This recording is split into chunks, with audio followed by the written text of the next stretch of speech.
Sessão da tarde desta quarta-feira, ao vivo, direto do plenário.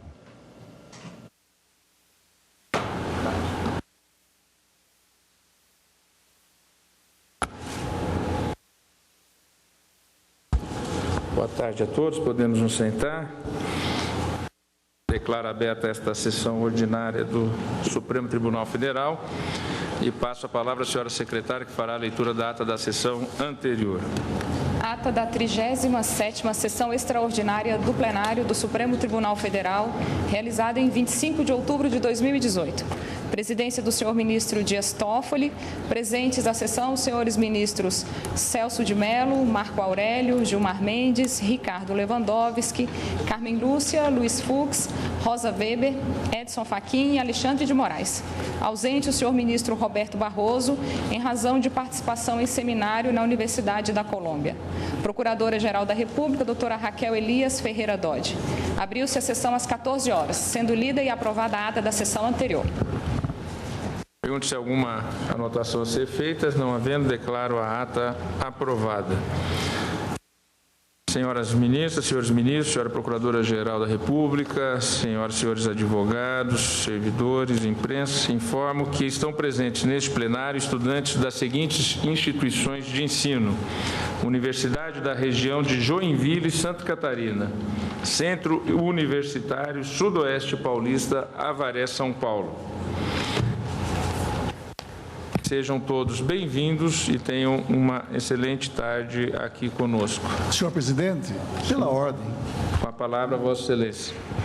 Desejo expressar, senhor presidente, no plenário desta Suprema Corte, por ser verdadeiramente justo, o reconhecimento devido à eminente ministra Rosa Weber, presidente do Egrégio Tribunal Superior Eleitoral, por sua atuação firme, competente, digna e serena ao longo de todo o processo eleitoral, que dirigiu com espírito altamente democrático, notadamente em um momento sensível e delicado, no qual o Brasil, situando-se entre o seu passado e o seu futuro, vive a expectativa de que a Constituição, manto protetor e intangível do corpo social, das instituições do Estado e dos grupos vulneráveis, será respeitada efetivamente como a suprema lei da República.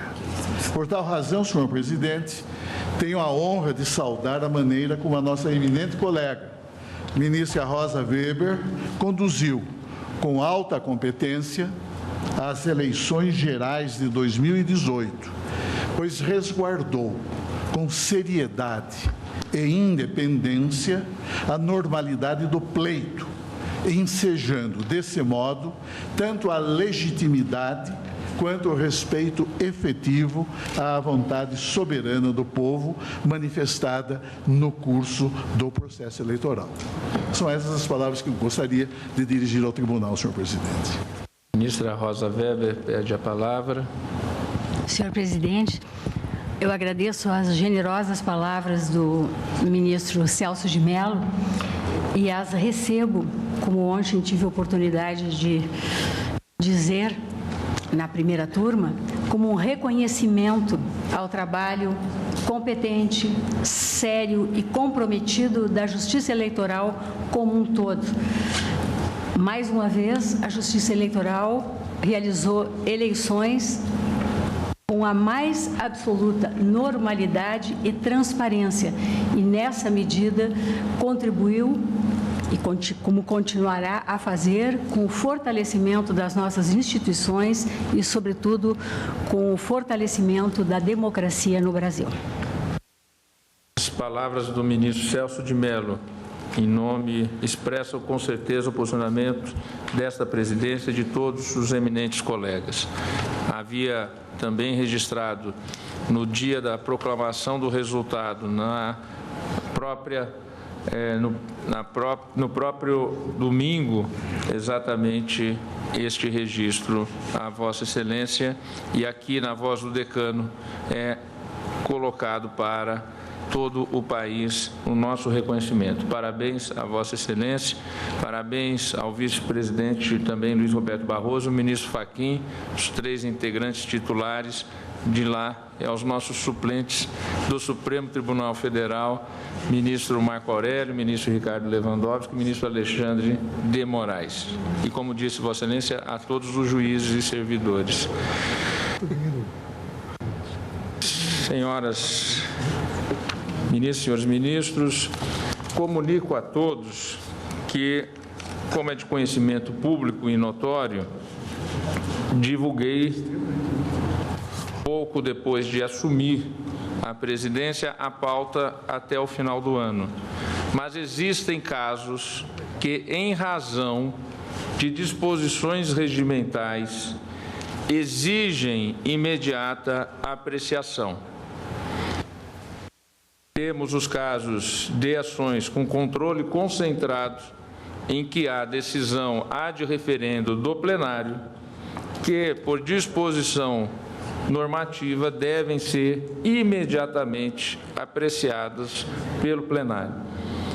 E é o caso do primeiro item, então, que entrou na pauta a partir da semana passada e que vou apregoá-lo.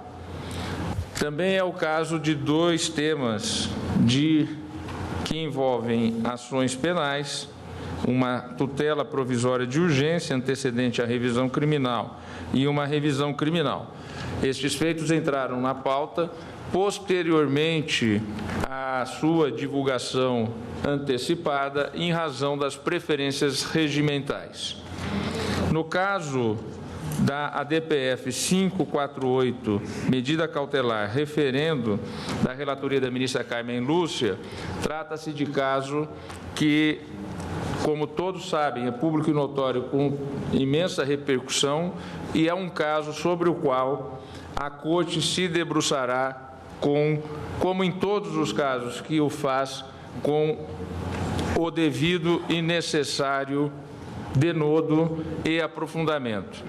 De tal sorte que anuncio às senhoras e senhores, advogados e advogadas, dos casos outros que não essa ADPF, que eles não serão chamados na data de hoje e serão redistribuídos na pauta até o final do ano, de acordo também com as preferências e determinações normativas.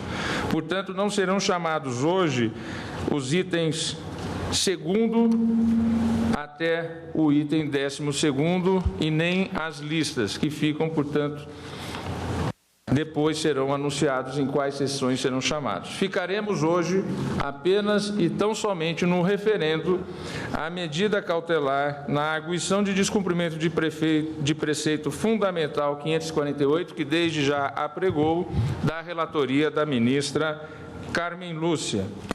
Trata-se de ADPF que foi proposta pela senhora Procuradora-Geral da República, sendo interessados juízos eleitorais que estão especificados no pregão, e anuncio à senhora eminente ministra relatora Carmen Lúcia que encontram-se inscritos para falar pela Procuradoria-Geral da República, a eminente Procuradora-Geral, doutora Raquel Elias Ferreira Dodge, e por amicus curiae, inicialmente a Associação dos Magistrados Brasileiros, Dr. Alberto Pavi Ribeiro, a ANDES, Sindicato Nacional dos Docentes e Instituição Superior, doutora Mônia Ribeiro Tavares, a FASUBRA, Federação Nacional dos Sindicatos das Universidades Brasileiras, do Dr. Cláudio Santos, pela Confederação Nacional dos Trabalhadores em Estabelecimentos de Ensino, a doutora Sandra de Campos, e pela ANDIFES, Associação Nacional dos Dirigentes das Instituições Federais de Ensino Superior, o doutor Claudismar Zupiroli. Anuncio aos senhores amicus curiae que são 5 os inscritos e, pela dobra do tempo de 15 minutos, passa-se a 30 e se divide igualmente a todos os inscritos. Portanto, serão 6 minutos para cada um dos advogados que falarão pelos amicus curiae. Passo, então, inicialmente a palavra à eminente relatora, ministra Carmen Lúcia. Senhor presidente, senhores ministros, Ministros, senhora Procuradora-Geral, senhores advogados, em 26 de outubro de 2016, na sexta-feira, no final da noite, foi ajuizada a presente arguição de descumprimento de preceito fundamental com requerimento de medida cautelar, sendo dela autora a Procuradora-Geral, como disse, e o objetivo é, aspas, evitar e reparar lesão a preceitos fundamentais resultantes de atos do poder público tendentes a executar ou autorizar buscas e apreensões, assim como proibir o ingresso e a interrupção de aulas, palestras, debates ou atos congêneres e promover a inquirição de docentes, discentes, de outros cidadãos que estejam em local definido como universidade pública ou privada, fecho aspas. A autora indicou como objeto da presente arguição decisões proferidas por juízes eleitorais, pelas quais determinou-se a busca e apreensão do que seriam panfletos e materiais de campanha eleitoral em universidades e nas dependências das sedes de associações de docentes. Também foram proibidas aulas com temática eleitoral e reuniões e assembleias de natureza política, impondo-se a interrupção de manifestações públicas de apreço ou reprovação a candidatos nas eleições gerais de 2018 em ambiente virtual ou físico de universidades federais e estaduais.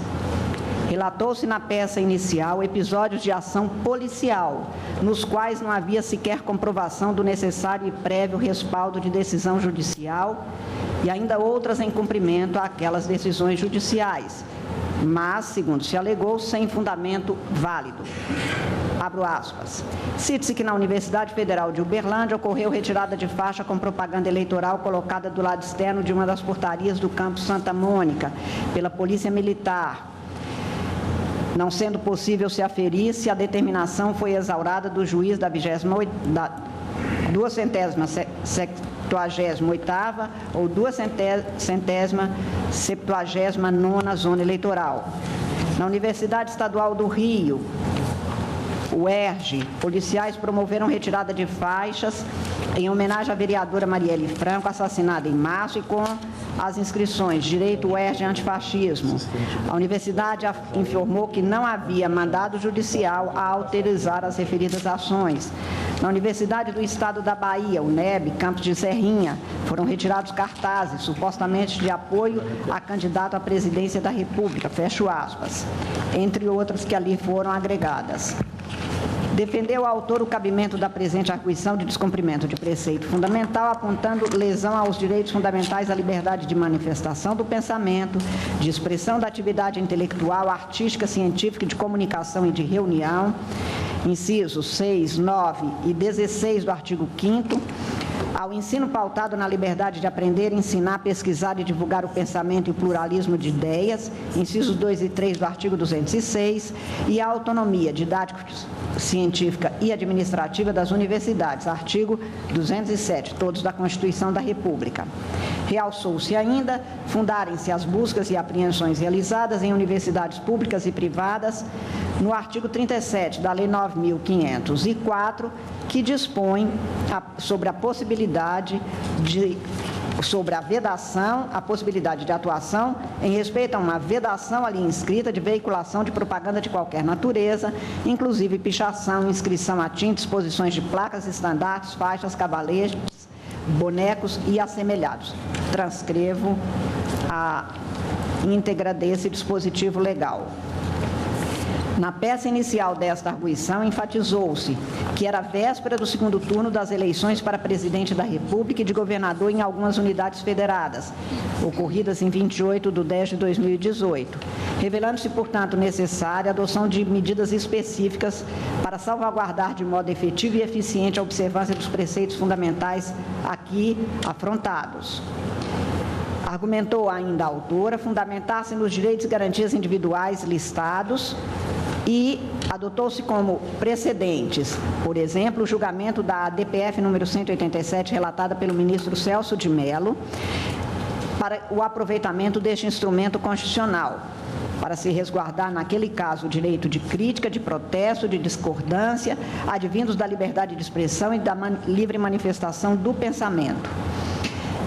Anotou-se ainda que estariam ofendidos os incisos 2 e 3 do artigo 206 da Constituição e aduz que a autonomia universitária prevista no artigo 207 da Constituição qualifica-se também como preceito fundamental autorizador desta arguição constitucional e cita passagem da peça inicial da arguição de descumprimento de preceito fundamental 474, ajuizada pelo partido político Rede Sustentabilidade contra aquela autonomia. Relatora, neste caso, a eminente ministra Rosa Weber.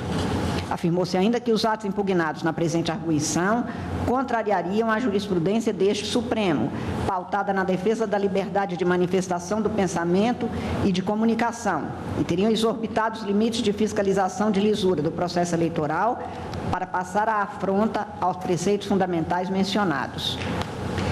Sustentou haver perigo na demora da suspensão dos atos impugnados e, aspas, iminência no cometimento de outros, às vésperas da eleição, pelo que se requereu medida cautelar, até por decisão monocrática do relator, ad referendo do plenário, a fim de suspender todo e qualquer ato que determine ou promova o ingresso de agentes públicos em universidades públicas e privadas, o recolhimento de documentos, a interrupção de aulas e debates, a atividade disciplinar docente e discente e a coleta irregular de depoimentos.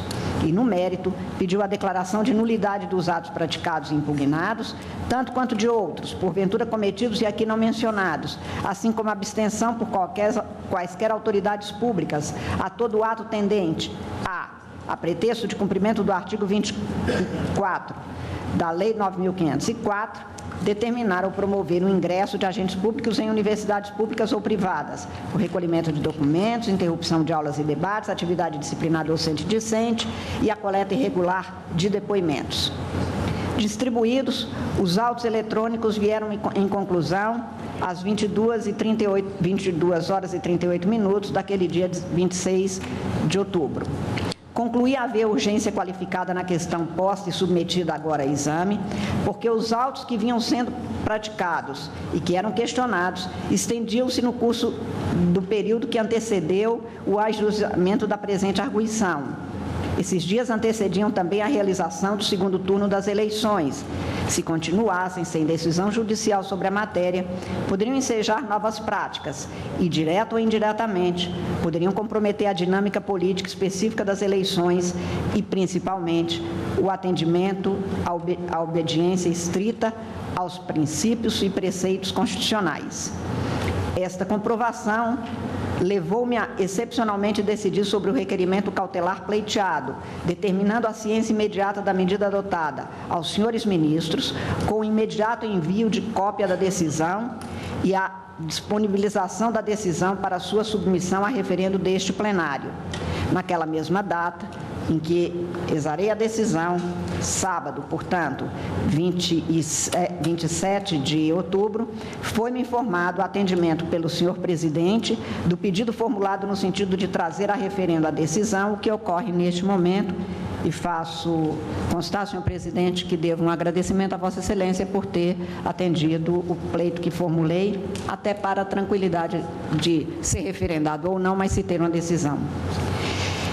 Recebi e deferi hoje petições das seguintes entidades com pedido de ingresso nesta arguição como amicus curiae: Associação dos Magistrados Brasileiros, AMB, Sindicato Nacional dos Docentes das Instituições de Ensino Superior, ANDES, Universidade Estadual de Campinas, Confederação Nacional dos Trabalhadores em Estabelecimentos de Ensino, Federação dos Sindicatos dos Trabalhadores Técnico-Administrativos em Instituições de Ensino Superior Públicas do Brasil, Associação Nacional dos Dirigentes das Instituições Federais de Ensino Superior, ANDIFES, e do Partido dos Trabalhadores, PT, observando-se as regras de pertinência temática e de condições processuais, nos termos previstos em lei, para exercerem a representação nesta sede.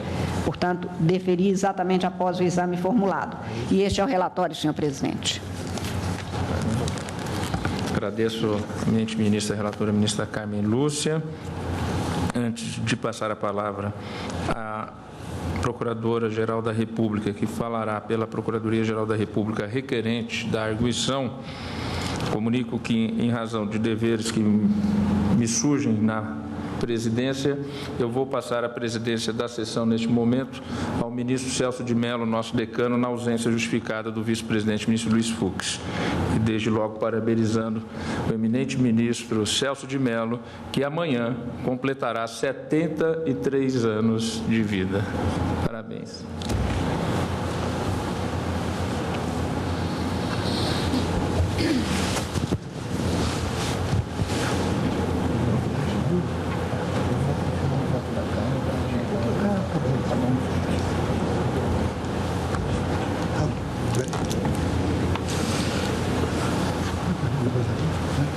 Boa tarde. Haverá sustentações orais, falando, primeiramente, a eminente senhora Procuradora-Geral da República, que é a arguente no presente caso. Senhor ministro presidente em exercício, senhora ministra relatora, senhoras e senhores ministros, senhores advogados, alunos e professores aqui presentes. Na última sexta-feira à noite, exerci meu dever constitucional de fazer ao Supremo Tribunal Federal uma arguição de descumprimento de preceito fundamental para que esta Casa de Justiça pudesse se desincumbir do seu papel de guardiã da Constituição. Fiz pedido de liminar. Trouxe ao conhecimento deste plenário documentos comprobatórios dos atos impugnados que afrontam, a juízo da Procuradoria-Geral da República, preceitos fundamentais constantes dos artigos 5º, incisos 4, 9 e 16, 206, inciso 2 e 3 e 207 da Constituição. Na manhã de sábado, a ilustre ministra Carmen Lúcia, relatora, em face da urgência e dos riscos advindos dos atos indicados na petição inicial, e que poderiam se multiplicar em face da ausência de manifestação judicial a eles contrária, concedeu integralmente a liminar por mim requerida, em decisão magistral, em defesa das liberdades de expressão, de livre manifestação do pensamento, de cátedra e de autonomia universitária. Nesta quarta-feira, há menos de uma semana desde o ajuizamento da arguição, esta excelsa Corte se reúne em sessão ordinária para deliberar sobre a arguição, em um sinal eloquente da necessidade de enfrentar as questões arguidas e de examinar se houve afronta aos direitos fundamentais garantidos na Constituição de 1988, apontados na petição inicial. O objeto desta ação é o seguinte: a ação objetiva é evitar e reparar lesão a preceitos fundamentais resultantes de atos do poder público tendentes a executar ou autorizar buscas e apreensões, assim como proibir o ingresso e interrupção de aulas, palestras, debates ou atos congêneres e promover a inquirição de docentes, discentes e de outros cidadãos que estejam em local definido como universidade pública ou privada. Na petição inicial desta arguição, apontei a ocorrência de diversos atos do poder público comprobatórios da matéria trazida na arguição. Sobre estes atos, acaba de se referir a ilustre relatora em seu relatório.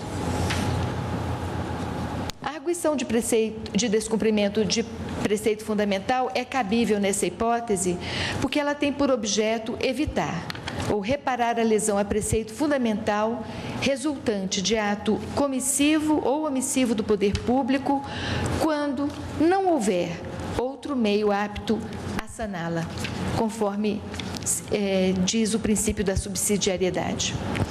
A doutrina de Canotilho, Gilmar Mendes, Ingo Sarlete e Lênio Streck indica que a análise deste requisito decorre de enfoque objetivo ou de proteção da ordem constitucional objetiva. É o que extraio da recente obra destes autores, publicada neste ano de 2018, como consta de sua página 1499.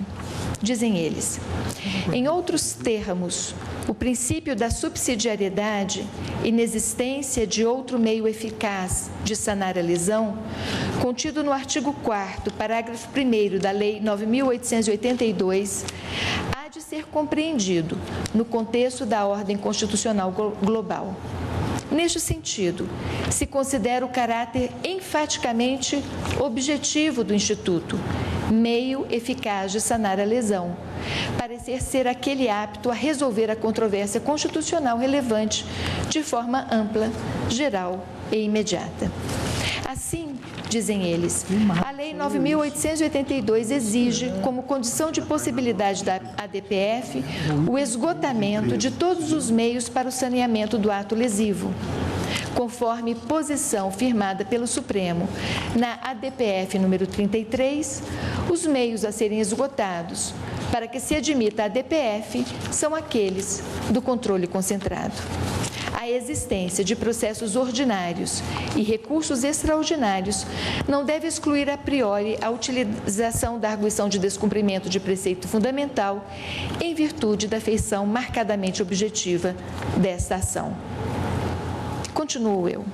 Embora a Constituição e a Lei 9.882 não definam o que se entende por preceito fundamental, o Supremo Tribunal já assentou a qualidade de preceitos fundamentais da ordem constitucional, dos direitos e garantias fundamentais, artigo 5º, dentre outros, dos princípios protegidos por causa pétrea, como consta do artigo 60, parágrafo 4º, e dos princípios sensíveis contidos no artigo 34, inciso 7 da Constituição, como referido no voto do ministro Gilmar Mendes na ADPF 388.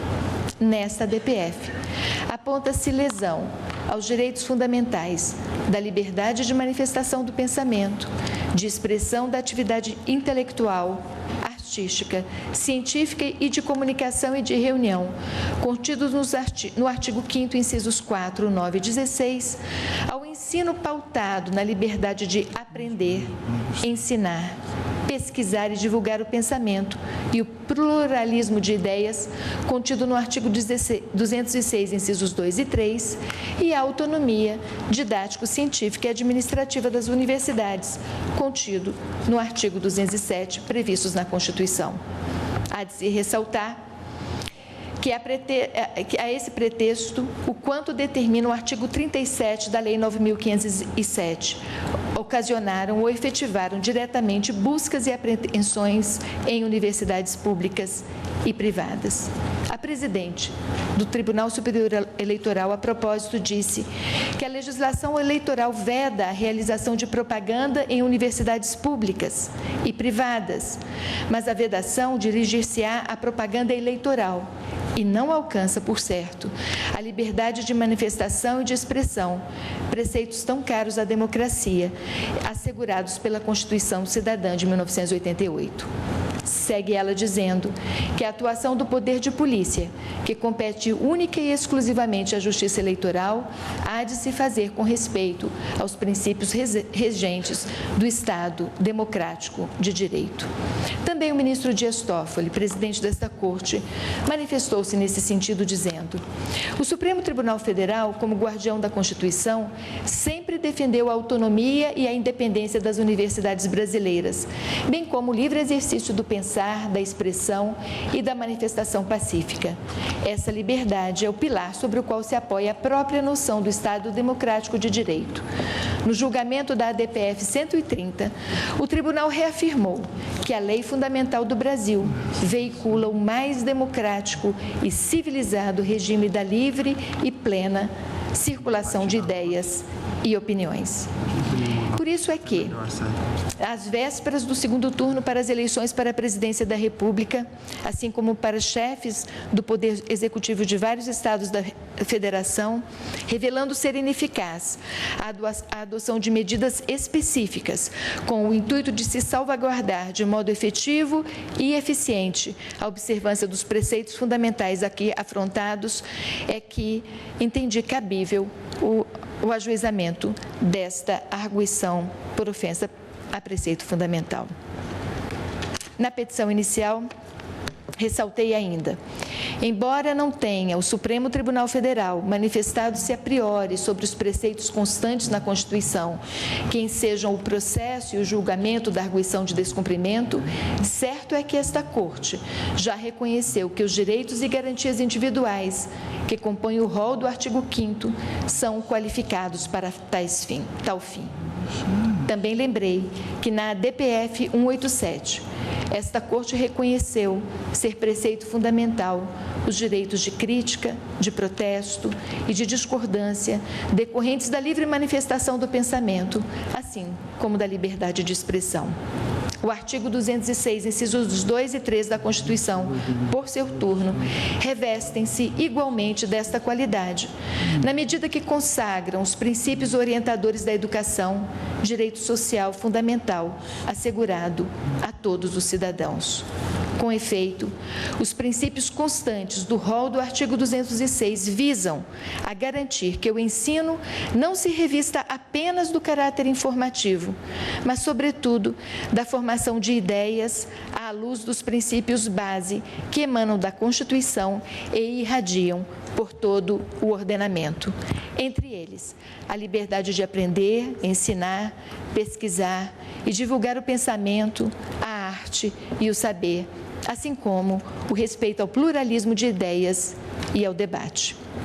Quanto à autonomia universitária, a despeito de tratar-se de questão que afeta a autonomia orçamentária das universidades públicas, é importante destacar que na ADPF 474, esta medida, esse princípio também foi amplamente defendido. A propósito, leio agora nota do diretor da Faculdade de Direito da USP, o reitor Floriano Peixoto de Azevedo Marques, que defendeu a autonomia da universidade nos seguintes termos, e abro aspas. Há 50 anos, estudantes desta faculdade ocuparam a escola para resistir à ditadura. Há 41 anos, alunos, professores e personalidades liam a Carta aos Brasileiros no Pátio de Pedras. A São Francisco nunca se omitirá quando a democracia estiver desafiada.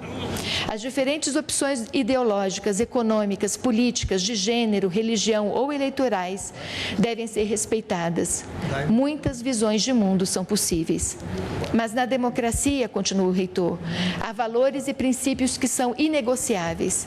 A liberdade do indivíduo, a intimidade, a dignidade do ser humano, o direito à vida e à sua integridade física, o respeito às diferenças, o compromisso com a verdade e com as eleições periódicas, a liberdade de pensar e de se expressar. Democracia não admite rupturas, não admite atalhos, não admite intolerância, repulsa o ódio e a violência. As universidades, desde o medievo, são espaços de liberdade de expressão e de opinião, do debate e de manifestação. É inadmissível que se violente a autonomia da universidade e que se cerceie o debate político no seu seio. É inaceitável que, sob o argumento de proteger a lisura eleitoral, se implemente a censura e há manifestações de afirmação dos ideais democráticos. Disputa eleitoral é uma coisa, princípios democráticos não são disputáveis, muito menos derrogáveis. As palavras e práticas dos homens públicos devem sempre deixar claro o compromisso inarredável com os valores democráticos. Qualquer ameaça nos convocará sempre ao território livre do Largo de São Francisco. Aqui estaremos quantas vezes for. Nossa cidadania não foi invadida pela ditadura militar, não será por meio de intervenções supostamente institucionais. E agora sigo eu. Vê-se, pois, que tanto o direito à livre manifestação do pensamento, à expressão da atividade intelectual, artística, científica e de comunicação e à liberdade de reunião, como os princípios norteadores do ensino e as garantias institucionais que asseguram a autonomia universitária, ostentam a qualidade exigida para o conhecimento e processamento desta ação. Além disso, a observar que as decisões proferidas e aqui impugnadas contrariam a jurisprudência do Supremo Tribunal Federal, que reiteradamente tem afirmado a liberdade de manifestação do pensamento e de comunicação. Na espécie, os atos aqui impugnados viabilizaram ou ordenaram o ingresso de agentes públicos em universidades públicas e privadas, o recolhimento de documentos, a interrupção de aulas e debates, a coleta irregular de depoimentos e ainda a retirada de nota pública assinada pelo reitor da Universidade Federal de São João del Rei do sítio da referida universidade na internet. Tais atos restaram praticados, pretextando o cumprimento do artigo 37 da Lei 9.504.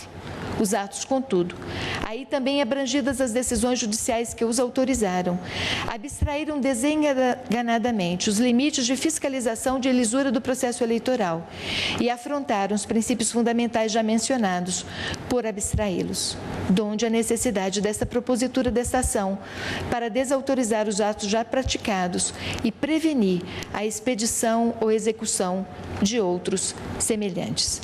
É por essa razão e com base nesses fundamentos que requeiro a esta Corte que confirme a liminar já deferida pela ilustre ministra relatora Carmen Lúcia e declare a nulidade dos atos praticados e ora impugnados, tanto quanto de outros, porventura cometidos e aqui não mencionados, assim como a abstenção por quaisquer autoridades públicas de todo ato tendente a pretexto de cumprimento do artigo 24 da Lei 9.504, determine ou promova o ingresso de agentes públicos em universidades públicas e privadas, o recolhimento de documentos, a interrupção de aulas e debates, a atividade disciplinar docente e discente e a coleta irregular de depoimentos. É o que requeiro muito respeitosamente essa Corte, senhor presidente. Muito obrigada. Agradeço a Vossa Excelência. Falará agora, como amicus curiae, a Associação dos Magistrados Brasileiros, representada pelo ilustre advogado doutor Alberto Pavi Ribeiro, que tem a palavra por 6 minutos. Eminente presidente, eminentes ministros, eminente relatora, eminente procuradora-geral da República. A AMB vem a essa Corte, como amiga da Corte, por duas razões. Primeiro, para defender a validade das decisões proferidas por esses juízes, porque esses juízes procuraram a entidade convencidos de que observaram a Constituição, como todos os juízes eleitorais, de primeira instância à última instância. Eles são garantidores das liberdades e garantidores da Constituição. É certo, no entanto, que pode ter ocorrido, sim, ações sem o conhecimento da Justiça Eleitoral. E aí, a idoneidade da pretensão posta pela eminente procuradora, nesse ponto, a AMB apoia plenamente a ação, está de pleno acordo com a tese sustentada, tanto pela eminente procuradora, tal como acolhida pela eminente relatora. No entanto, para demonstrar que, efetivamente, as decisões, pelo menos as decisões judiciais, observaram o artigo 37 da Lei das Eleições, sem ofender os preceitos constitucionais, é que peço licença para tratar especificamente dessas decisões. Primeiro, a decisão do juiz da 17ª Zona Eleitoral de Campina Grande. Ele recebeu uma representação policial instruída com gravação de áudio realizada por aluno e professor em sala de aula, comprovando a propaganda eleitoral dentro da sala de aula de apoiadores de um candidato com a distribuição de panfletos que deu causa à busca e apreensão de material de campanha. Não há na decisão ou no relatório do juiz qualquer alusão a panfleto com indicação da expressão que foi referida na petição inicial, manifesto em defesa da democracia e da universidade pública. Não, essa expressão, esse material não foi objeto da decisão judicial. A decisão fala em panfletos, abro aspas, contendo a terminologia ele não, em alusão ao candidato Bolsonaro, na ótica do magistrado que proferiu a decisão. A busca e a apreensão comprovou, então, a realização de propaganda eleitoral dentro da universidade, tendo assinalado que seria falsa a informação de retirada de faixas ou invasão de sala de aula por fiscais da propaganda. É a peça 52 juntada aos autos esse relatório. Trata agora da segunda decisão.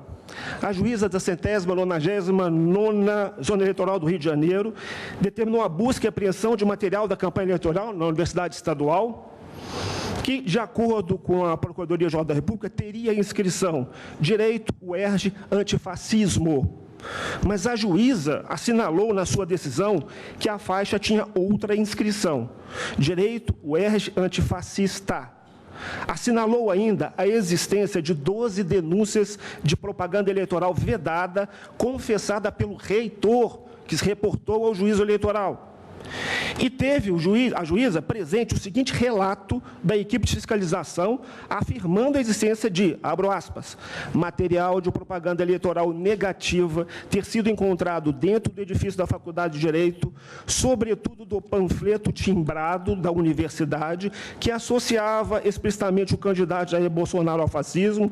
Considerou-se que a faixa afixada na fachada do prédio, contendo os direitos, os dizeres, direito antifascista, possuía conteúdo político eleitoral na medida em que se voltava contra o fascista e não contra o fascismo. Para o juiz, a pergunta que deve ter passado por ele é: será que antes do dia 15 de agosto existia essa faixa lá? Porque é preciso fazer esse corte nessa ação. A ação tem eficácia, a decisão que vier a ser proferida aqui terá eficácia exatamente apenas no período eleitoral, de propaganda eleitoral. 15 de agosto, a data da eleição.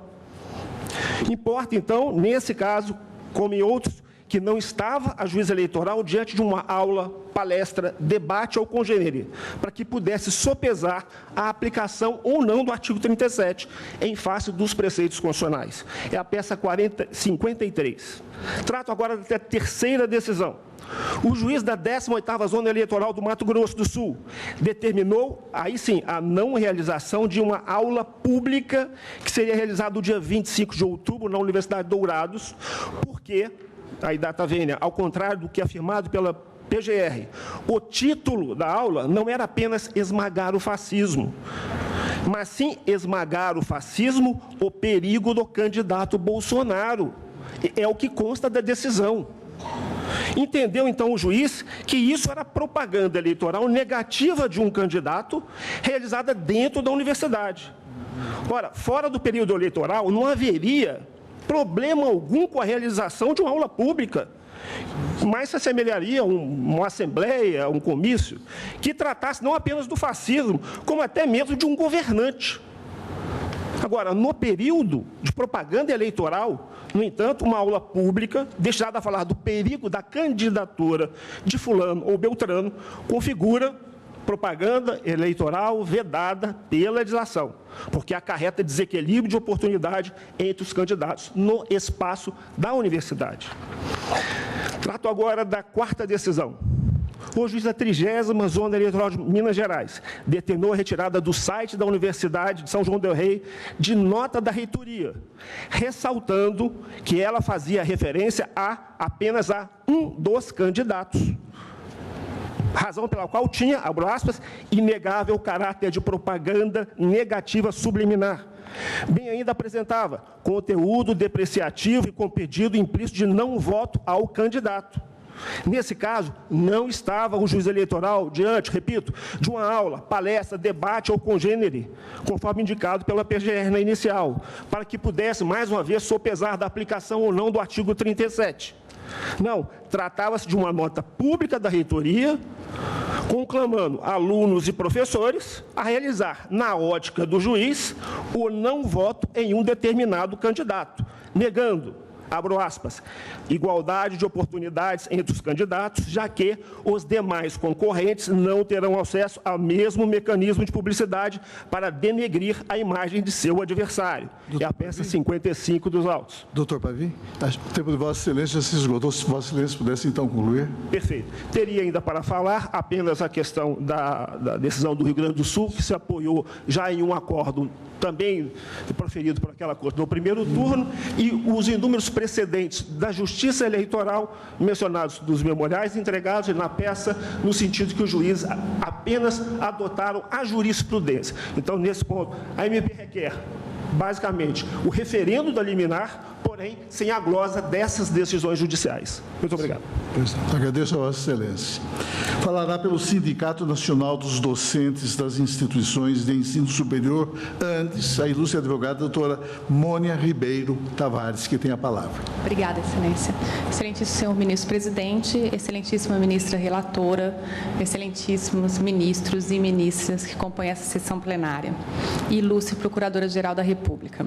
Falo em nome do Sindicato Nacional dos Docentes das Instituições de Ensino Superior, ANDES, entidade, excelências, que acredita que a universidade é um espaço democrático e que só pode florescer em um ambiente em que se respeitem a livre manifestação de pensamentos, a liberdade de expressão das ideias, o direito de crítica e o direito de protesto.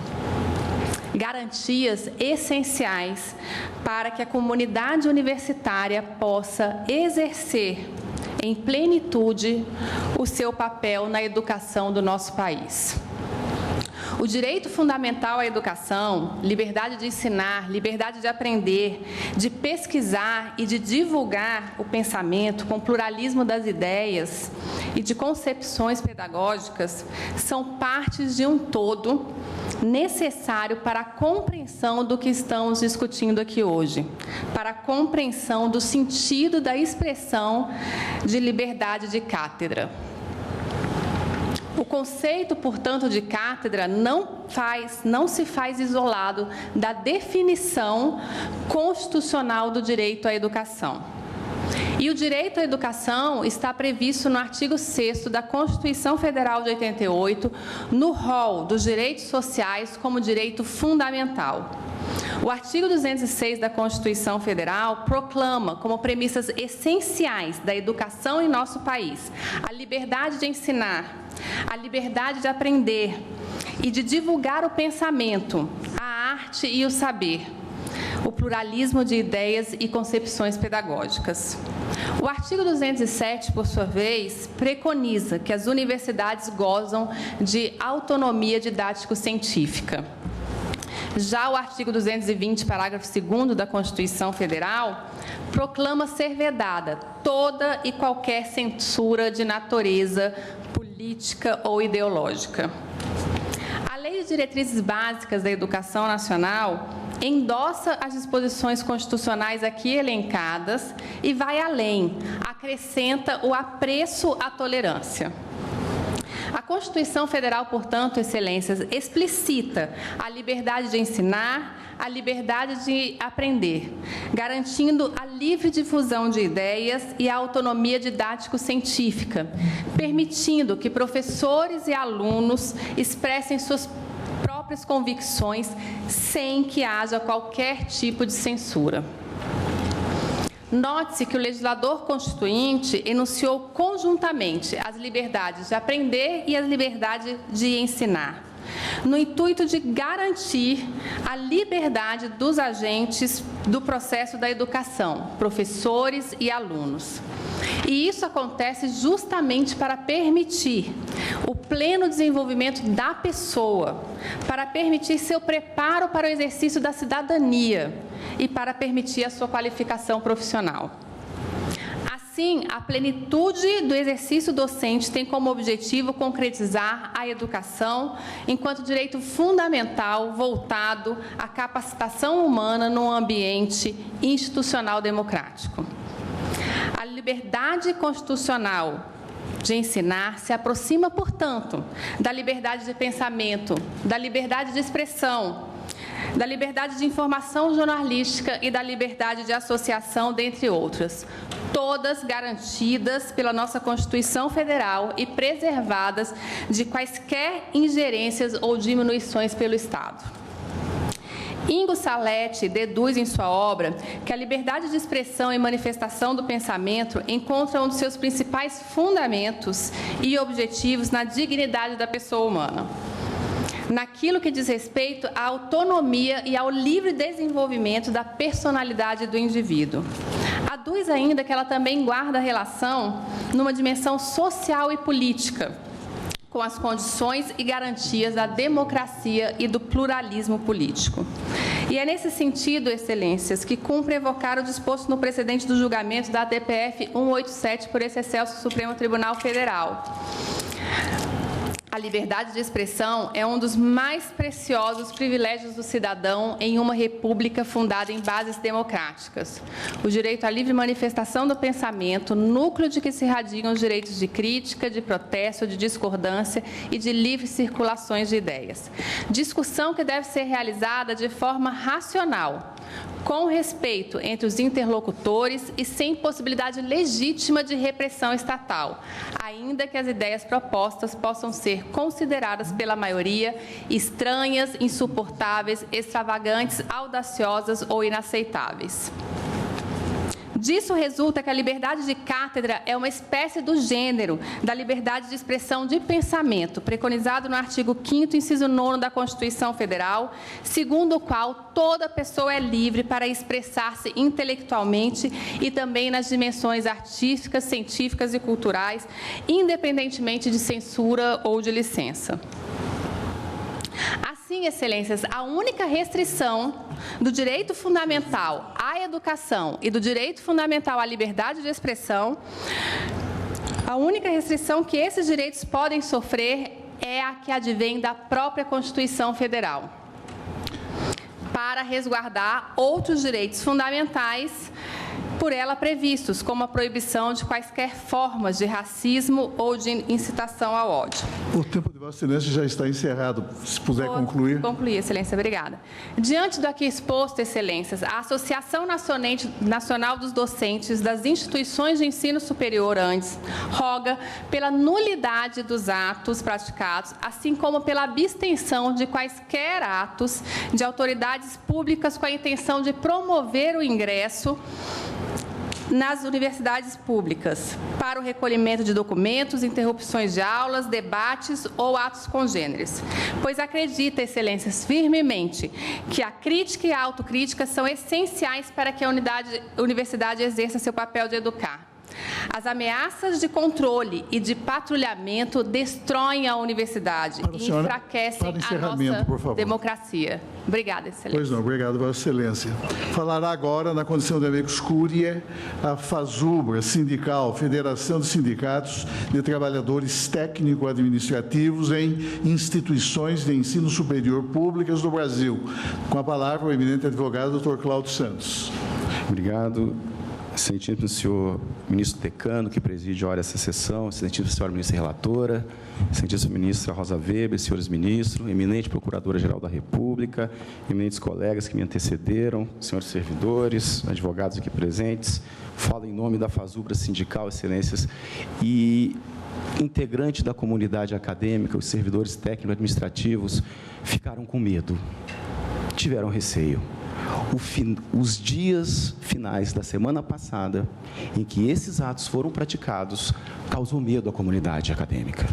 Não só os docentes que têm a liberdade de cátedra e que, muito bem defendido aqui pela eminente advogada do Sindicato Nacional que os representa, mas também os servidores da área meio.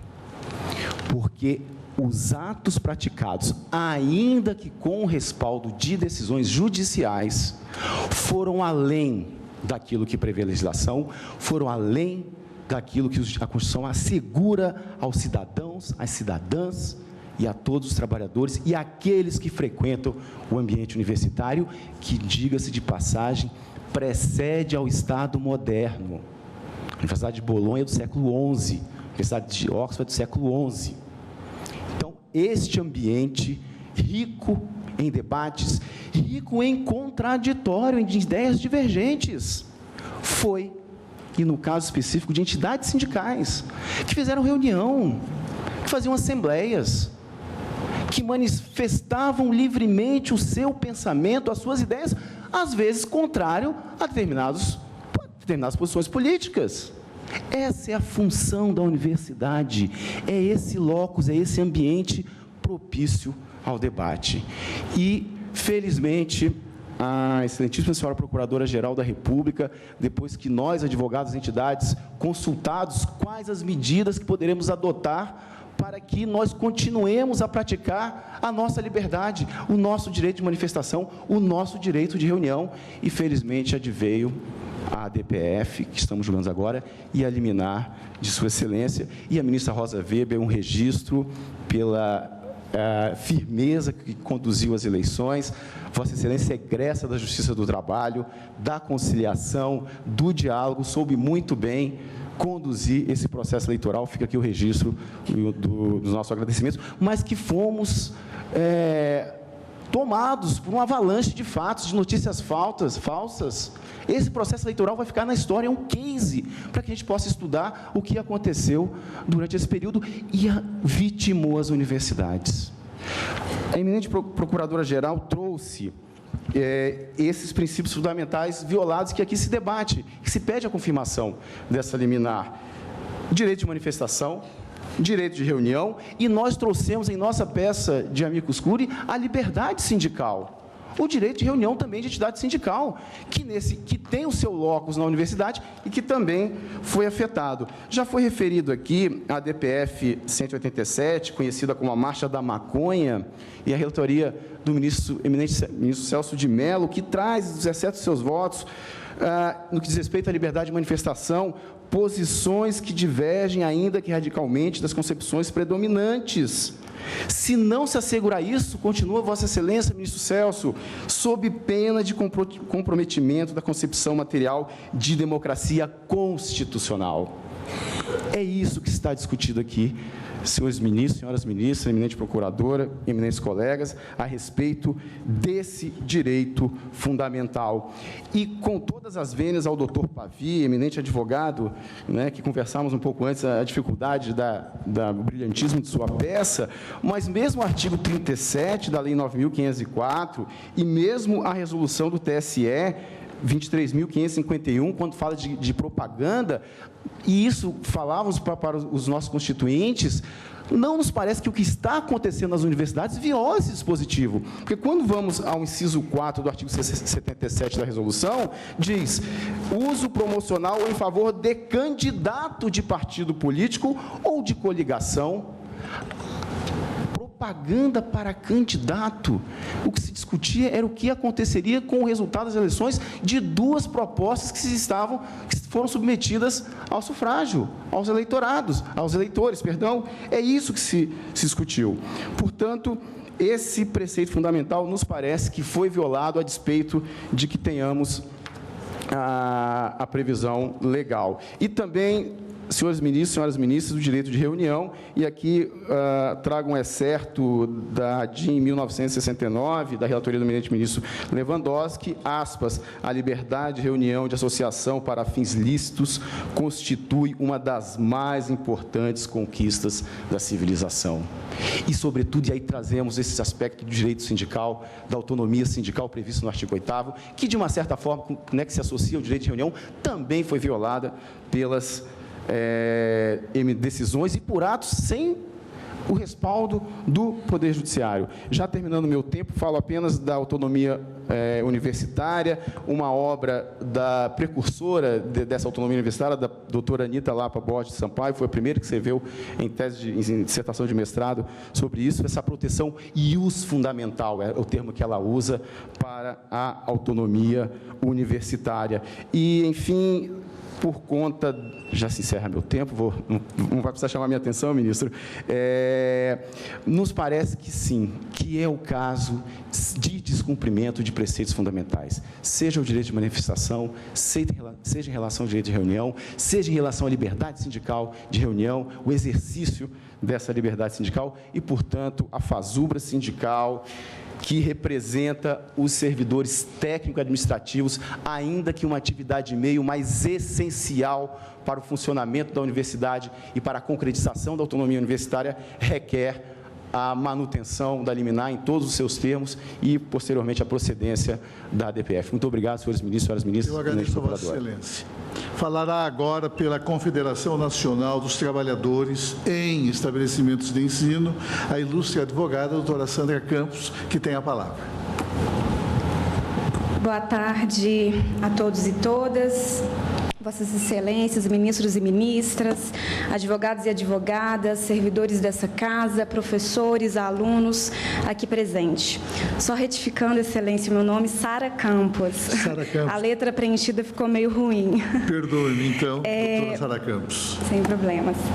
Mas eu gostaria de pontuar, até de forma a objetivar esse curto tempo que eu tenho, apenas 5 minutos, uma perspectiva mais eleitoral do caso, até para dialogar melhor com o colega, o doutor Pavi, que falou pela AMB. A questão que se pontua é que, nos últimos dias, as universidades federais, privadas, sofreram um turbilhão de manifestações, debates a respeito das eleições gerais. E é claro que o ambiente universitário, como não poderia ser diferente, enseja a livre manifestação de ideias que nem sempre são concordantes. É natural do ambiente universitário que haja discordância de pensamento e é isso que enriquece o debate. A criação acadêmica, inclusive, deriva dos enfrentamentos de divergências. Isso é natural na sociedade e isso é produtivo para a sociedade. Então, é óbvio que nesse período eleitoral houveram duas posições ideológicas e políticas muito consolidadas e o ambiente universitário representou essa divergência.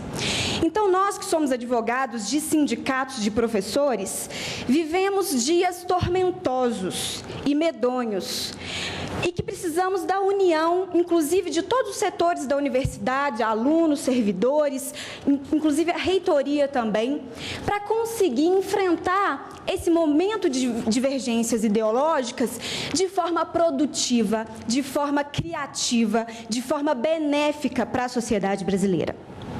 E aí, coibir essa efervescência de ideias no ambiente que é a casa do povo, que merece cada vez mais interlocução com a sociedade, não me parece ser produtivo para a democracia brasileira. Ocorre que várias decisões, especialmente nos últimos dias pré-eleições, foram deferidas por muitos juízos eleitorais, no sentido, com respaldo no artigo 37 da Lei das Eleições, de coibir a circulação de materiais produzidos.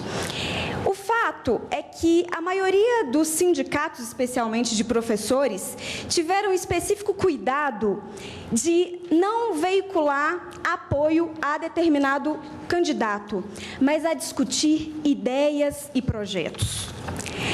E aí eu faço uma ressalta para dialogar com meu colega da AMB, em relação à decisão proferida contra o diretor da Faculdade de Direito da UFF, a Universidade Federal Fluminense. Com a interpretação do artigo 37 da Lei das Eleições, deferiu-se medida liminar para apreender material, entre aspas, em tese de campanha eleitoral, e, especificadamente, o que foi notório de discussão em todo o país, a retirada de uma faixa que estava na fachada da Faculdade de Direito, que dizia Direito UFF antifascista. E quando analisamos o fundamento dessa decisão, nós percebemos que, ao contrário do que a ministra Carmen Lúcia ponderou no deferimento de sua medida liminar, de que a finalidade, o objetivo da norma prevista no artigo 37 não é uma simples e pura vedação de manifestações eleitorais dentro de ambientes públicos, mas a finalidade da norma é coibir, especificadamente, abuso de poder econômico ou político e vedação, quebra de isonomia entre os candidatos. Então, nós temos que contextualizar a finalidade da norma para avaliar se as medidas, os atos praticados dentro desses ambientes públicos são ou não irregulares. E quando analisamos o fundamento da decisão da juíza da 99ª Zona Eleitoral do Rio, que deferiu a medida liminar para a retirada dessa faixa que estava constando na fachada da UFF, nós verificamos o seguinte, abro aspas, em razão do material de propaganda eleitoral negativa ter sido encontrado dentro do edifício da Faculdade de Direito da UFF, fecho aspas, e aí ela se refere a materiais, tinham alguns adesivos do candidato com ele não, algumas manifestações paralelizando os projetos. Aí ela diz, abro aspas de novo, considerou-se que a faixa fixada na fachada do prédio, contendo os dizeres direito UFF antifascista, possuía conteúdo político-eleitoral, na medida que se voltava contra o fascista e não contra o fascismo. O que se percebe, excelências, é um esforço argumentativo para vincular eventuais materiais adesivos, botões de ele não, que estavam dentro do centro acadêmico, à fachada que estava estampada na fachada da faculdade da UFF. E aí perguntamos, será que a finalidade da norma do artigo 37 da Lei das Eleições foi cumprida nessa decisão proferida pelo juízo eleitoral? Os outros fundamentos constitucionais que devem balizar muito mais a atividade judicante não foram violados ao se fazer uma interpretação extensiva, um esforço argumentativo para vincular eventual material que circulava na faculdade com a fachada posta na Faculdade de Direito. E aí, para finalizar, porque acabou o meu tempo, eu digo, excelências, que é importantíssima a manutenção dessa medida liminar, porque as práticas, elas não pararam por aí. Elas não pararam no dia 27, anterior às eleições. Ressalto apenas o que vem circulando e sendo causa de muito espanto e surpresa, a criação de aplicativos privados visando denúncias por alunos aos professores, a exemplo da manifestação da deputada de Santa Catarina, Ana Carolina Campagnoli. Esse tipo de prática de intimidação, de assédio, excelência, de assédio aos professores, ao ambiente de liberdade, universidade, de liberdade de cátedra e de ensino, merece ser coibido. E é essencial que essa medida liminar seja mantida para preservar a liberdade de cátedra e o pluralismo dentro das universidades e instituições de ensino brasileira. Muito obrigado. E, finalmente, na condição de amicus curiae, intervirá a Associação Nacional dos Dirigentes das Instituições Federais de Ensino Superior, representada a instituição pelo eminente advogado Dr. Claudismar Zupiroli, a quem concedo a palavra. Muito obrigado.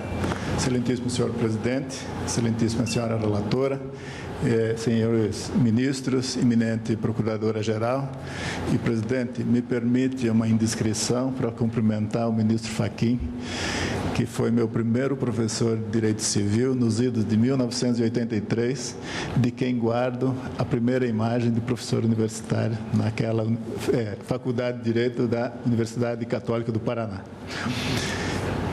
Senhor presidente, falo aqui em nome da ANDIFES, que é a Associação Nacional dos Dirigentes das Instituições Federais de Ensino Superior.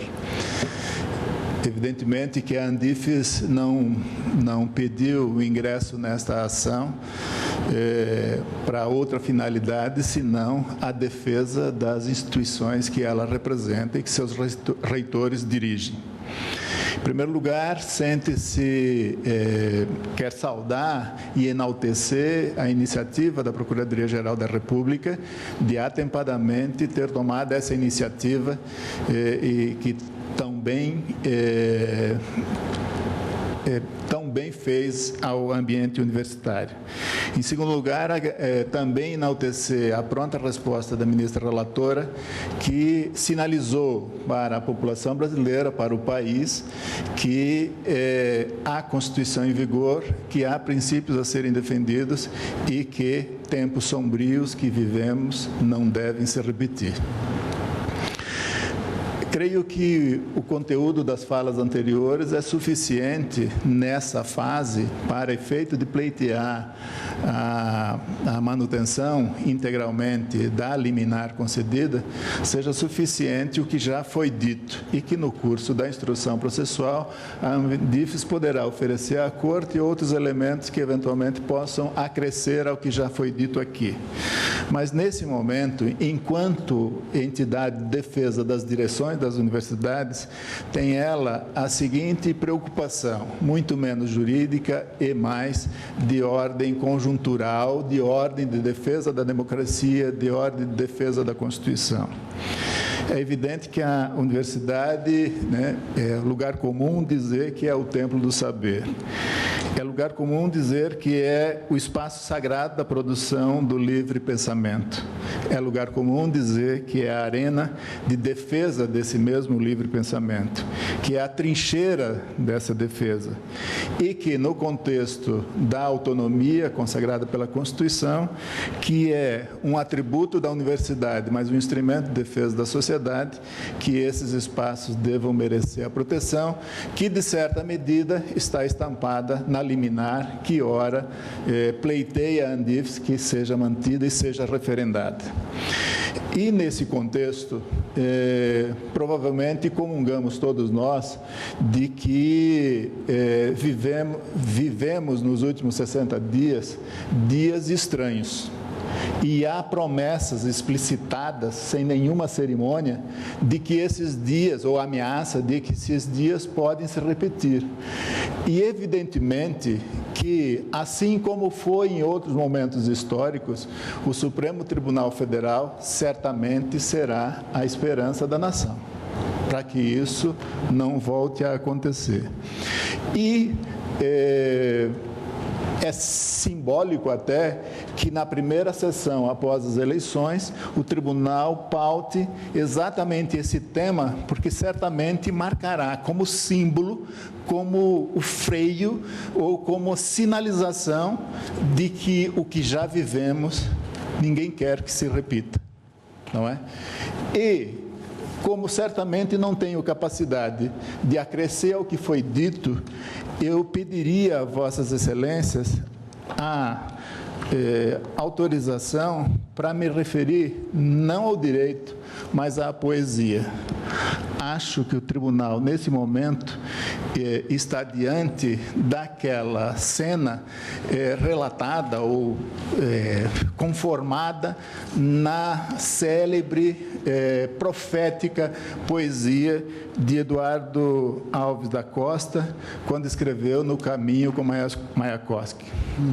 E peço licença para ler duas partes. Assim como a criança humildemente afaga a imagem do herói, assim me aproximo de ti, Mayakovsky. Não importa o que possa me acontecer, por andar ombro a ombro com um poeta soviético. Lendo teus versos, aprendi a ter coragem. E peço licença para parafrasear essa introdução, para dizer o que me parece que seria, que poderia ser dito nesse momento. Assim como a criança humildemente afaga a imagem do herói, assim me aproximo de ti, STF. Não importa o que possa me acontecer por andar ombro a ombro com o tribunal que a Constituição batizou e crismou como Supremo. Lendo suas históricas decisões, aprendi a ter coragem. Aí volto ao poema para dizer, para ler o que disse o poeta. Tu sabes, conhece melhor do que eu a velha história. Na primeira noite eles se aproximam e roubam a flor do nosso jardim, e não dizemos nada. Na segunda noite, já não se escondem, pisam as flores, matam nosso cão e não dizemos nada. Até que um dia, o mais frágil deles entra sozinho em nossa casa, rouba-nos a luz e, conhecendo o nosso medo, arranca-nos a voz da garganta e já não podemos dizer nada. Creio que é esse o momento que o Supremo enfrenta e talvez essa seja a resposta. Com todo respeito, acho que a questão eleitoral é a menos importante, porque a mim me parece que no contexto o combate ou o poder de polícia supostamente exercido para supostamente exercer a fiscalização da propaganda eleitoral é de menos importância, até porque, convenhamos nós, se há uma grande revelação nessas eleições, é de que a legislação eleitoral precisa se adequar aos novos tempos. A propaganda eleitoral proibida pelo artigo 37 tem praticamente nenhuma importância, nenhuma eficácia, não interfere em mais nada nas decisões das campanhas eleitorais. Aqui, o que importa é o contexto, o conjunto dessas decisões tomadas no mesmo instante, provavelmente provocada pelas mesmas fontes e que geraram uma intervenção indevida a pretexto de fiscalização da propaganda eleitoral. Então, concluindo, presidente, a Andifes, enquanto representação das direções das universidades, quer respeitando a legislação, porque não defende a violação da legislação eleitoral, mas quer que o tribunal aponte para a sociedade, aponte para o futuro, que os tempos sombrios não devam ser repetidos. Muito obrigado. Agradeço a Vossa Excelência. Concluídas as sustentações orais, passo novamente a palavra à eminente senhora relatora, ministra Carmen Lúcia. Obrigada, presidente. Como relatei, a Procuradora-Geral da República ajuizou a presente arguição de descumprimento de preceito fundamental ao argumento de que decisões de alguns juízes eleitorais e de medidas levadas a efeitos por autoridades policiais administrativas estariam confrontando a Constituição do Brasil, em especial quanto a preceitos fundamentais dela constantes, especialmente nos incisos 6, 9 e 16 do artigo 5º e nos incisos 2 e 3 do artigo 206 e também do artigo 207. Os atos questionados que se alegam nulos seriam praticados, como diz, por autoridades públicas, consistiriam em decisões judiciais e administrativas de busca e apreensão de material do que seria supostamente propaganda eleitoral ou manifestação de preferência eleitoral ou de questionamento quanto a princípios em discussão no presente processo eleitoral. O pedido formulado é de declaração de nulidade daqueles atos e determinação de impedimento judicial de sua prática e de novas práticas, enfatizando-se aquelas pelas quais se vedavam ou interrompiam atos de manifestação de pensamento e de preferências políticas ou de contrastação a ideias e de aulas e debates, atividade disciplinar docente e discente, vedação do ingresso de agentes públicos em universidades públicas e privadas, recolhimento de documentos e coleta irregular de depoimentos sobre comportamentos como os descritos. Como também relatei, concluí pela necessidade de deferir a cautelar pleiteada em face da urgência qualificada comprovada no caso, dos riscos advindos da manutenção dos atos indicados na peça inicial da presente arguição e que poderiam se multiplicar em face da ausência de manifestação judicial a eles contrária. Pelo que há de referendo deste plenário, suspendi os efeitos dos atos judiciais ou administrativos emanados de autoridade pública, judicial ou administrativa, que, aspas, possibilitasse, determinasse ou promovesse o ingresso de agentes públicos em universidades públicas e privadas, recolhimento de documentos, interrupção de aulas, debates ou manifestações de docentes e discentes universitários, atividade disciplinar docente e discente e coleta irregular de depoimentos dos cidadãos pela prática de manifestação livre de ideias e divulgação do pensamento nos ambientes universitários ou em equipamentos sob administração de universidades públicas e privadas e prédios próprios serventes a seus fins e desempenhos. Conduziu-me a tal conclusão, presidente, os documentos acostados aos autos, alguns incompletos, nos quais se comprova, no entanto, que juízes eleitorais teriam determinado medidas de busca e apreensão de documentos em ambientes universitários e interrompido ou proibido aulas e atos de manifestação de pensamento de docentes e discentes universitários, o mesmo comportamento sendo adotado, em alguns casos, sem sequer se comprovar que o ato judicial respaldando a providência administrativa. As medidas questionadas teriam como alegado embasamento jurídico a legislação eleitoral, que veda, no artigo 37 da Lei 9.504, aspas, a veiculação de propaganda de qualquer natureza, inclusive pichação, inscrição à tinta e exposição de placas, estandartes, faixas, cavaletes, bonecos e assemelhados, fecho aspas. embora emanados de juízes eleitorais, alguns, e outros adotados por autoridades policiais, sem comprovação, como afirmado por um dos reitores, de decisão judicial prévia e neles constando referências a normas legais vigentes, os atos questionados apresentam-se com uma interpretação subjetiva incompatível com a objetividade e neutralidade que devem permear a função estatal, especialmente adjudicante, além de neles haver demonstração de erro em razão da contrariedade ao direito do Estado democrático que se constituiu no Brasil. Inicialmente, senhor presidente, eu faço observações sobre o cabimento da arguição de descumprimento de preceito fundamental, uma vez que nela é que exarei a decisão.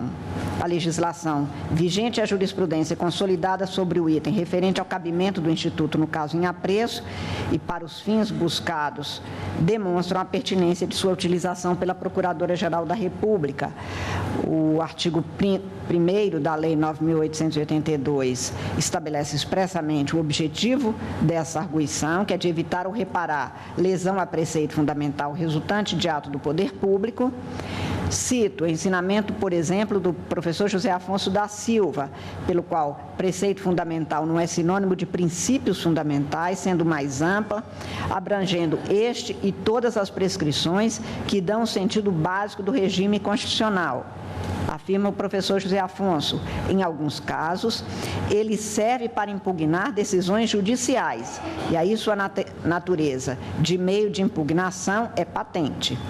Em outros, contudo, é meio de invocar a prestação jurisdicional em defesa de direitos fundamentais. A arguente demonstrou a importância fundamental da matéria discutida e a possibilidade de se estar em face de grave descumprimento de preceitos fundamentais. Comprovou haver alguns preceitos que são objeto de discussão judicial em diversas ações nas quais exaradas aquelas decisões. O artigo 4º, parágrafo 1º da Lei 9.882 é expresso quanto à vedação de ajuizamento da arguição quando houver outro meio eficaz de sanar a lesividade, mas a regra não significa que o ajuizamento da presente arguição somente seria possível se já tivessem sido esgotados todos os meios admitidos na lei processual. A aplicação das normas eleitorais pelas decisões judiciais parece traduzir descumprimento de preceitos constitucionais fundamentais na forma em que foram aproveitadas e interpretadas. Não há, pois, outra ação na qual se possa suscitar o questionamento posto na presente arguição com a efetividade exigida da prestação jurisdicional e na forma aqui pretendida, donde a comprovação de acatamento ao princípio da subsidiariedade. Estou citando lições doutrinárias, presidente, e também afirmando que a jurisprudência deste Supremo Tribunal consolidou-se no sentido de que um conjunto de reiteradas decisões judiciais sobre determinada matéria deve ser considerado ato do poder público passível de controle pela via da arguição de descumprimento de preceito fundamental. É o que se tem na decisão, no voto da ministra Rosa Weber, na arguição de descumprimento de preceito fundamental 405. Nessa mesma linha, o Supremo também admite a utilização de arguição de descumprimento de preceito fundamental para questionar a interpretação judicial de normas legais e constitucionais. Estou citando, neste caso, a arguição de descumprimento de preceito fundamental 147, relatado por Vossa Excelência, presidente. E este Supremo assentou ainda na arguição de descumprimento de preceito fundamental número 33, aspas, que o Supremo Tribunal Federal sempre poderá, ao lado de outros requisitos de admissibilidade, emitir juízo sobre a relevância e o interesse público contido na controvérsia constitucional. É plausível admitir que o tribunal deverá conhecer da arguição de descumprimento toda vez que o princípio da segurança jurídica restar seriamente ameaçado, especialmente em razão de conflitos de interpretação ou de incongruências hermenêuticas causadas pelo modelo pluralista de jurisdição constitucional, desde que presentes os demais pressupostos de admissibilidade, estou fechando aspas, indicando a arguição de descumprimento de preceito fundamental número 33. Considerei, portanto, e estou mantendo o entendimento no sentido do cabimento desta arguição de descumprimento de preceito fundamental neste caso. E ainda, apenas para realçar, presidente, ao precedente na arguição de descumprimento de preceito fundamental número 101, de que foi relatora, e na qual havia questionamento exatamente de decisões judiciais e apenas de decisões exaradas de juízes federais, que contrariariam alguns preceitos fundamentais. E aqui não houve qualquer questionamento quanto ao seu cabimento.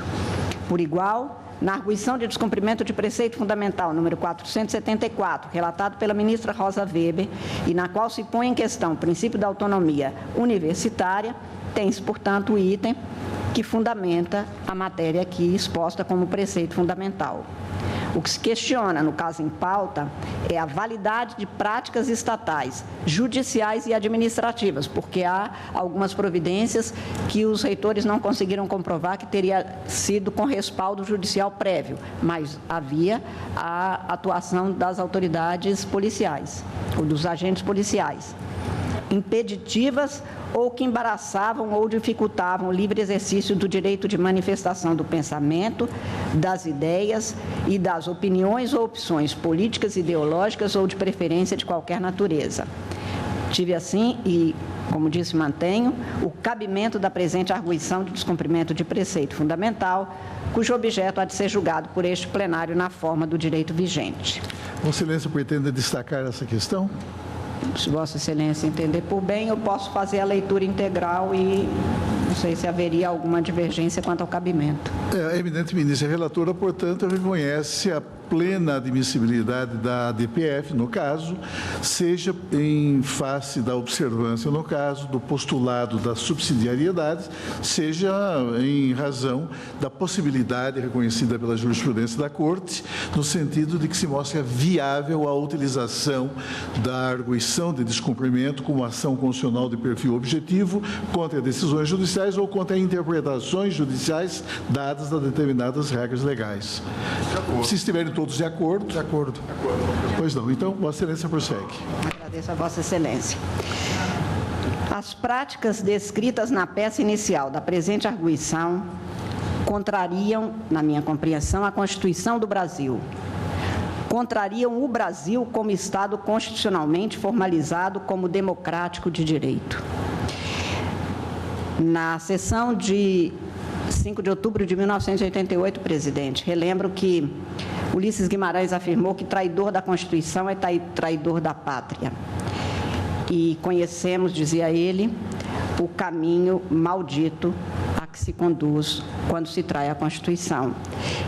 E a má interpretação ou agressão aos direitos fundamentais que formam o núcleo essencial da própria Constituição é uma forma de trair a Constituição do Brasil e acho o próprio Brasil. Não há direito democrático sem respeito às liberdades. Não há pluralismo na unanimidade, pelo que contrapor-se ao diferente e à livre manifestação de todas as formas de pensar, de aprender, apreender e manifestar uma compreensão do mundo, é algemar liberdades, destruir o direito e exterminar a democracia. Impor-se à unanimidade universitária, impedindo-se ou dificultando-se a manifestação plural de pensamento, é trancar a universidade, silenciar estudantes e amordaçar professores. A única força legitimada a invadir uma universidade é a das ideias, livres e plurais. Qualquer outra que ali ingresse sem causa jurídica válida é tirana, e tirania é o exato contrário da democracia. Essa comprovação bastaria para se ter como inválidas as medidas adotadas, sejam elas judiciais ou administrativas, especialmente como as descritas e aqui questionadas, e pelas quais se tentou impedir, interromper ou dificultar manifestações livres de professores, alunos, servidores e pessoas nas universidades, para as quais foram dirigidas as ações de busca, as medidas de busca e apreensão de documentos, panfletos, manifestações de qualquer natureza nos espaços universitários e ainda as convocações e tomadas de depoimentos sem base legal. constitucionalmente mais grave do que as práticas que se comprovaram em que a Procuradoria-Geral da República apresentou e relatou na peça inicial desta ação, e que ensejam o conhecimento e o julgamento da presente arguição em momento processual oportuno em seu mérito, é, no entanto, presidente, a sinalização do que nela se contém. O direito tem a força da autoridade que ele apresenta e que lhe é íncito, e é por essa autoridade do direito que ele se impõe. O uso legítimo da força estatal para atendimento a comandos jurídicos, neles incluídos as decisões judiciais, é somente a que se contém nos estritos limites da Constituição e da lei. Somente o cumprimento estrito do direito atende à finalidade de garantir que, pelo igual cumprimento da legislação por todos, a liberdade de cada um e a de todos é preservada. Qualquer providência ou medida fora do direito, contra o direito ou além do direito, põe em risco a liberdade constitucionalmente assegurada, não apenas de uma instituição ou de uma pessoa, mas de todos. Vive-se ou não a democracia. Não existe democracia pela metade. Não vale ela apenas para um grupo, ela é a garantia de liberdade de todos e para todos. Pode ser diferente o pensar do outro, não é melhor nem pior por existir verdade absoluta. Expressando-se livremente o pensamento, há de ser cada pessoa respeitada. Democracia não necessita de justificativa, porque o marco civilizatório atingido pela humanidade deveria ter superado todas as formas ditatoriais, estatais e sociais, que impõem atenção permanente para que não se resvalem em inconstitucionalidades violadoras das liberdades. O respeito aos direitos e às liberdades é o coração do Estado de Direito. O respeito à exposição livre do pensamento e da autonomia das universidades é parte integrante do núcleo fundamental do que aqui se discute. Sem respeito ao pensamento alheio mesmo e principalmente quando diferente, não se conversa, se combate. Não há sociedade que se sustente vivendo em estado de rixa ao invés do diálogo, de conflito ao invés de consenso, de confronto ao invés de convergência. O diálogo com o diferente faz parte. Aliás, o diferente faz cada ser humano ser o que ele é. A diferença torna cada ser humano único porque desigual em sua identidade, embora garantida a sua igualdade para a sua dignidade. A falta é o que nos faz, porque ela agrega e nos aproxima do que é a carência a ser suprida. Quando alguém acha que pode invadir qualquer espaço, privado ou público, e neste caso, aqui estamos nos detendo, uma universidade, instituição plural em seu nome mesmo, universitas, e ainda assim alega estar a interpretar o direito, impõe-se sinal de alerta para restabelecimento do Estado democrático no direito mais justo. Porque a prática é, sob qualquer modo e meio pelo qual se a examine, contrária à dignidade livre da pessoa, à autonomia dos espaços de ensinar e de aprender, o espaço social e político e ao princípio democrático, guardador da liberdade de pensar, manifestar-se, expressar-se, opinar, enfim, escolher um modo de vida, o modo de estado pelo qual se quer buscar e convencer o outro. Enfim, é preciso respeitar na sociedade que se acolha o seu sentido e o seu espaço de discussão, para assim se construir a ideia de justiça que deva prevalecer. De resto, seria talvez bom lembrar que a justiça mesma é um conceito permanentemente em aberto. E na fórmula de Castoriadis, quanto mais em aberto estiver na sociedade a ideia de justiça, para que as gerações e os grupos que a formam possam reinventá-la, mais democrática será a sociedade e mais justo será o direito. As medidas adotadas e questionadas na presente arguição de descumprimento de preceito fundamental destoam e afastam-se de qualquer dos princípios postos na base da formulação constitucional garantidor das liberdades e da democracia, sendo práticas determinadas por agentes estatais, juízes, ou agentes policiais são mais inaceitáveis, porque o princípio da legalidade também foi confrontado aqui. Diferente do espaço de liberdade individual, que somente esbarra nos limites da lei, o Estado e seus agentes somente podem atuar de acordo e no que lhe é legalmente deferido. E não há lei válida a autorizar o garrote das liberdades, menos ainda a de pensar, de se expressar, seja ela em qualquer forma, de ensinar e de aprender, de criar, porque sem isso o ser humano não teria todo o espaço para que ele pudesse se transformar e crescer. O acanhamento das universidades no constitucionalismo positivado no Brasil é um confronto à própria Constituição. É dever do Poder Judiciário, e especificamente deste Supremo Tribunal Federal, a guarda da Constituição, nos termos do seu artigo 102. Desta função precípua, expressamente estabelecida, não pode e nem desertaria este tribunal, para que se cumpra o destino democrático do Estado brasileiro. Deixasse esse Supremo Tribunal e o próprio Poder Judiciário de atender à determinação do comando constitucional, seríamos juízes à derivas, desertados de nossa atribuição, e a sociedade ficaria deserdada de seu destino de constituir-se em Estado livre, justo e solidário, segundo o que o direito positiva.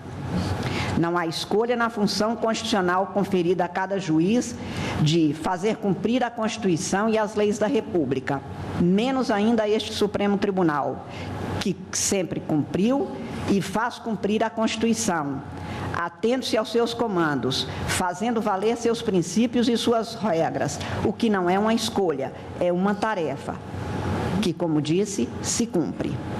E a Constituição não se compadece com práticas antidemocráticas, não deixa dúvida ou lacuna quanto aos princípios ali adotados, não contemporiza com práticas diversas da garantia de todas as formas de liberdades e de sua manifestação.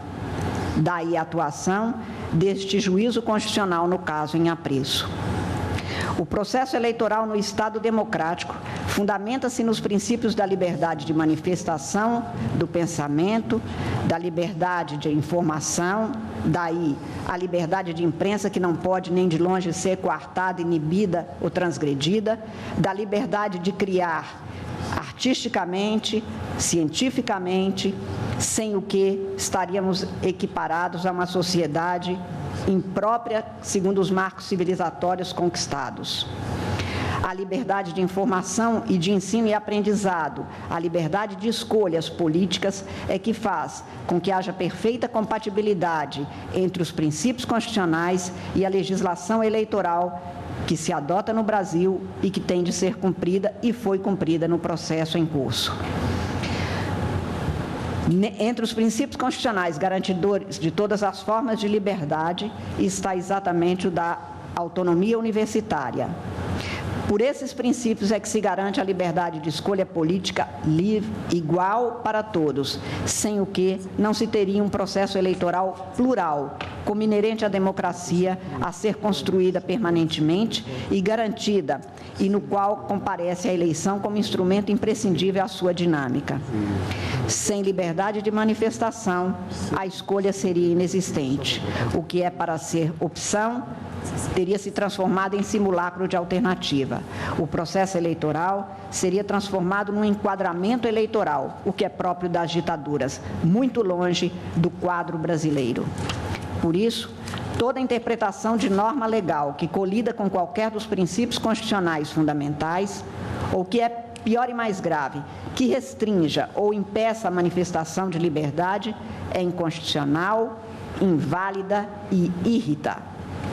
Todo ato particular ou estatal que limite, fora dos princípios fundamentais constitucionalmente estabelecidos, a liberdade de ser e de manifestação da forma de pensar e viver o que se é, não vale juridicamente, devendo ser impedido, desfeito ou retirado do universo das práticas aceitas ou aceitáveis. Em qualquer espaço no qual se imponham algemas à liberdade de manifestação, há nulidade a ser desfeita. quando esta imposição emana de ato do Estado, no caso do Estado juiz ou de atividade administrativa policial. Mais afrontoso é por ser o próprio Estado responsável por assegurar o pleno exercício das liberdades, responsável juridicamente por impedir sejam as liberdades indevidamente tolhidas. Fazendo incidir no ambiente de informação, de ensino e de aprendizagem, como é o universitário, que tem o reforço constitucional expresso da garantia de sua autonomia, assegurado de maneira específica, para se blindar esse ambiente de investidas indevidas, restritivas de direito, a demonstração da nulidade faz-se mais patente, também mais grave e mais séria. E, no entanto, senhor presidente, parece ter sido o que se deu no caso em exame.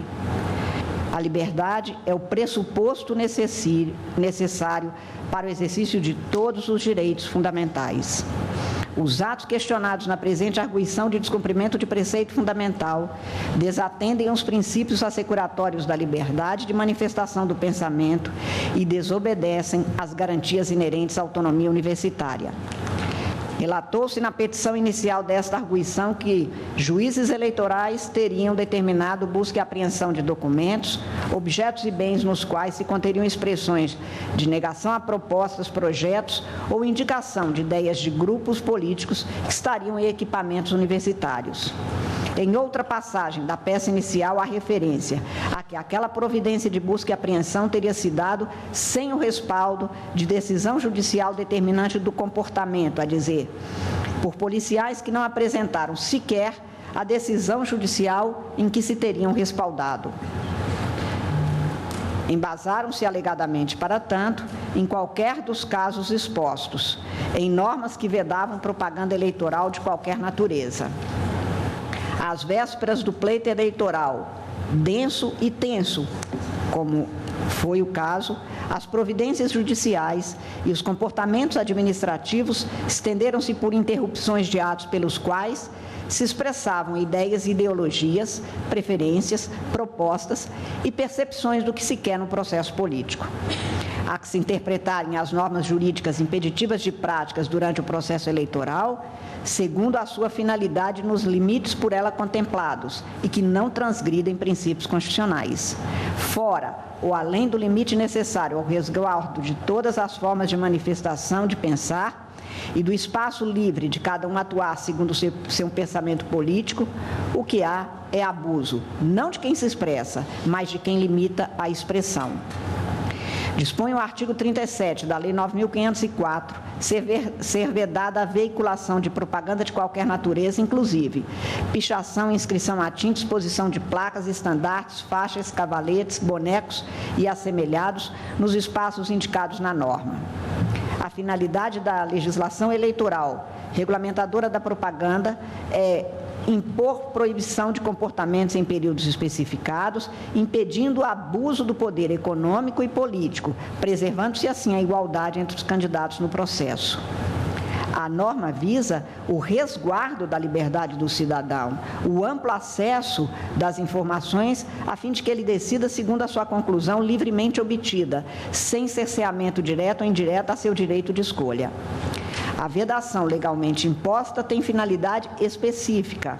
Logo, o que não se contiver no teor e na finalidade de lisura do processo eleitoral e vier a atingir a livre manifestação do cidadão, não se afina com a teleologia da norma eleitoral, menos ainda com os princípios constitucionais garantidores da liberdade de pensamento, de manifestação, de informação, de aprendizagem e de ensino. No caso em pauta, para além do princípio magno, garantidor de todas as formas de manifestação da liberdade, as providências adotadas teriam ferido também a autonomia das universidades e a liberdade dos docentes e dos discentes. As práticas, coartadas pelos atos questionados, que poderiam se reproduzir em afronta à garantia das liberdades, e por isso mesmo, insubsistentes juridicamente, não restringem direitos de candidatos, antes restringem o livre pensar dos cidadãos. Tem-se nos incisos 6, 9 e 16 do artigo 5º da Constituição o direito à liberdade garantido. Estou fazendo a transcrição que deixarei de ler. Os dispositivos da Lei 9.504 somente têm interpretação válida em sua adequação e compatibilidade com os princípios acima mencionados e nos quais se garantem todas as formas de manifestação da liberdade de pensamento, de divulgação de ideias e de reunião dos cidadãos. Ao impor comportamentos restritivos ou impeditivos do exercício daqueles direitos, as autoridades judiciais e policiais proferiram decisões ou adotaram medidas com eles incompatíveis. Por estes atos, liberdades individuais, civis e políticas foram profanadas em agressão inaceitável ao princípio democrático e ao modelo de Estado de Direito erigido e vigente no Brasil. A atuação no exercício de sua liberdade de manifestação de pensamento, de criação, de expressão, de ensinar e aprender, não foi sequer objeto de cuidado na norma eleitoral indicada como fundamento das decisões descritas na peça inicial da presente arguição. Insista-se, volta-se à norma eleitoral contra práticas abusivas e comprometedoras da livre manifestação das ideias, o que não é o mesmo, nem próximo sequer, do exercício das liberdades individuais e públicas. O uso de formas lícitas de divulgação de ideias, a exposição de opiniões, ideais, ideologias ou desempenho de atividades de docência é manifestação da liberdade, garantia da integridade individual digna e livre, não excesso individual ou voluntarismo sem respaldo em lei. Liberdade de pensamento não é concessão do Estado, é direito fundamental do indivíduo, que a pode até mesmo se contrapor ao Estado. Por isso, não pode ser impedida sob pena de substituir-se o indivíduo pelo ente estatal, o que se sabe bem onde vai dar. E onde vai dar não é o caminho do direito democrático, mas da ausência de direito e déficit democrático. Exercício de autoridade não pode se converter em ato de autoritarismo, que é a providência sem causa jurídica adequada e fundamentada nos princípios constitucionais e legais vigentes. A Constituição do Brasil garante as liberdades fundamentais e Constituição não é proposta, não é sugestão, não é conselho, não é aviso, é lei e é a lei fundamental. Quer dizer, a que estrutura e garante o direito de todos os cidadãos viverem de maneira livre e respeitada a lei e apenas a lei. Qualquer transgressão a estes princípios, a essas garantias, será, como lembrei antes, coartada pelo Poder Judiciário no exercício legítimo e obrigatório de suas funções. Não serão admitidas. Tem-se na peça inicial da presente arguição que os atos questionados teriam cerceado o princípio da autonomia universitária, que teriam se dirigido contra comportamentos e dados constantes de equipamentos havidas naquele ambiente e em manifestações próprias das atividades fins a que se propõem as universidades. Estou fazendo a transcrição dos incisos 2 e 3 do artigo 206 da Constituição, liberdade de aprender, ensinar, pesquisar e divulgar o pensamento, a arte e o saber, o pluralismo de ideias e de concepções pedagógicas com a coexistência de instituições públicas e privadas de ensino, e também o artigo 207, que garantem a autonomia didático-científica, administrativa e de gestão financeira e patrimonial das universidades. As normas constitucionais acima transcritas harmonizam-se, como de outra forma não seria, com os direitos às liberdades de expressão do pensamento, de informação, de informar-se e de ser informado, constitucionalmente assegurados, para o que o ensino e a aprendizagem conjugam-se assegurando espaços de libertação da pessoa, a partir de ideias e compreensões do mundo, convindas ou desavindas, e que se expõem para convencer ou simplesmente como exposição livre e garantido constitucionalmente do entendimento de cada ser humano. A autonomia é o espaço de discricionariedade deixado constitucionalmente à atuação normativa infralegal de cada universidade para o excelente desempenho de suas funções constitucionais. Reitero, universidades são espaços de liberdade e de libertação pessoal, social e política. Seu título indica a pluralidade e o respeito às igualdades e às diferenças, às divergências para que se formem consensos, legítimos apenas quando decorrentes de manifestações livres. Discordâncias são próximas das liberdades individuais. As pessoas divergem, não se tornam por isso inimigas. As pessoas criticam, não se tornam por isso não gratas. Democracia não é unanimidade. Consenso não é imposição. Daí ali ser expressamente assegurado pela Constituição da República a liberdade de aprender e de ensinar, e de divulgar livremente o pensamento e de se criar, porque sem manifestação garantida o pensamento é ideia engaiolada. Também o pluralismo de ideias está na base da autonomia universitária, como extensão do princípio fundante da democracia brasileira, exposta no inciso 5 do artigo 1º da Constituição do Brasil. Pensamento único é para ditadores, verdade absoluta é para tiranos. A democracia é plural em sua essência, e é esse princípio que assegura a igualdade de direitos individuais na diversidade dos indivíduos. Ao se contrapor a esses direitos fundamentais e determinar providências incompatíveis com seu pleno exercício e eficaz garantia, não se está a interpretar a norma eleitoral vigente.